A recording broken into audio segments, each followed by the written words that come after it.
Hi folks, welcome into the Seven Rivers Racing Show. I'm Dan Dyker, special guest host this weekend. The crew chief of the Boulder Construction Outlaw, Rick Koller. Rick, outside doing the program today. Yeah, this is awesome, and the weather's awesome too. Tonight I think we're going to have a really great show. Well, if you notice the backdrop behind me, this is the Extreme Eagle. This is part of Smash-o-Rama here at the La Crosse Fairgrounds Speedway. Got a couple of speed bikes in front of us tonight. Ryan's going to join us in the program. John, the driver of the monster truck, will be joining us on the program as well, as we decided the weather looked pretty good. It's going to be a fantastic night here, of course. The program airs after Smash-o-Rama, but these same folks will be back when we have the Trailer Race of Destruction coming up towards the latter part of September. And Rick, this is always a fan favorite out here at the La Crosse Fairgrounds Speedway.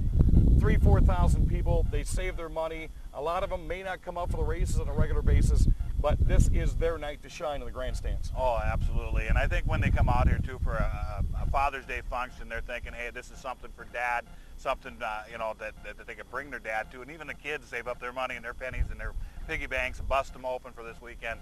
Bring Dad down to a nice show of events. If you've never been out to a Smash-o-Rama here, there's all kinds of excitement.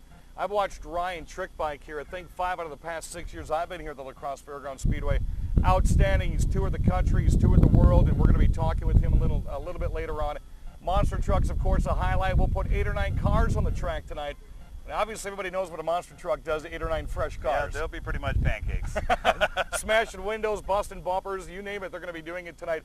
We've got everything coming your way. We've got a steel wall crash. We've got the gauntlet going on. We have drifters here tonight. Now, I never knew what a drifter was before. This is a very popular sport, per se, in Japan. And the drifter cars, it was explained to me, drive like this is a dirt track on asphalt, as everything they do is slideways. Yep, everything, like I said, when they come out, they're high-powered. They come around the corners. Everything's just like they're running on dirt, but they're actually on the asphalt.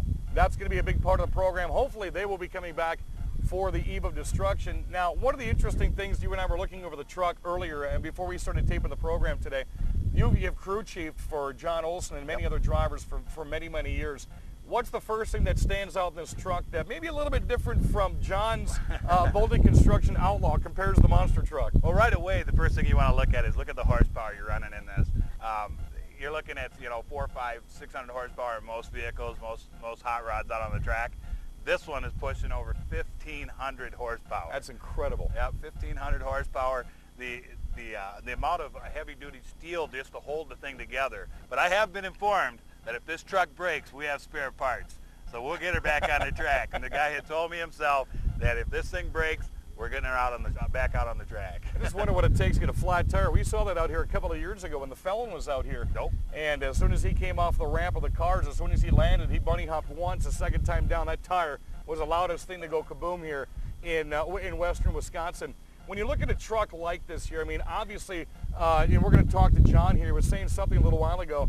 It takes 5 minutes of fun and 15 hours of man-hours to actually get this out here on the Speedway. Yep. Yeah, he was saying that for 5 minutes of fun, it takes 15 hours of work to get it prepared. So, I mean, that's only if something doesn't break. Right. You know? So obviously, I mean, if you look at this right here, we were talking this week when we were talking about the monster truck coming out. Have you ever worked on something that's got 3 shocks per tire? No, nothing like this. I couldn't tell you how to set up stagger on something like this. I got a roll center. You know, the way this thing sits, I'm sure there's certain things that he has to do.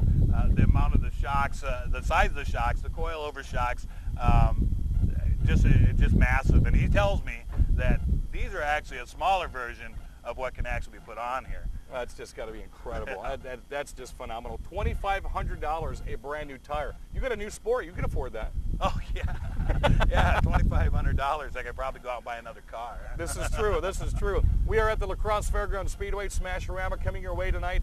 Of course, this will be aired later in the week, but we're going to give you a preview of if you want to come back to the Trailer Race of Destruction later on in the season. These are some of the things you're going to see. Hopefully, Ryan's back again. Fantastic motorcycle driver. He's got his buddy with him tonight. It was funny watching him practice earlier tonight because I think one of the favorite things he likes to do is bring it up on one wheel where that wheel is facing the sky. Yep, I think that's when he's taking a break. I think he's taking a breather at that point. I think after doing all of his front wheel stands, rear wheel stands and everything, he goes up on the rear wheel and just kind of walks it around and gets a little air. I think that's when he's taking a break. Well, the racing here at the La Crosse Fairgrounds Speedway has been anything but short of action-packed each and every night so far this year. You've been out either the crew chiefing in the pits and you get a chance to watch the races if you do. The weekends off, you're usually up on the hill watching what's going on. Talk about these late model races we've had here. We were only in like week 6 or 7. Some of the races we've had so far makes it seem like it's championship night. Oh, it's unbelievable, and these guys are fighting for everything. I talked to Sean Papp last night, and he's just one of the drivers that are going for a state championship. Not only a track championship, right, but a state championship. You know, there's a big chunk of money that's involved with NASCAR being a NASCAR sanctioned track, that the amount of money that comes from NASCAR and from the track and winning the championship, and the prestige. Well, again, we're going to be back in the program. We've got one of our Window World Hornet drivers, the Monkey Man, John Petrowski, is going to be joining us in the next segment.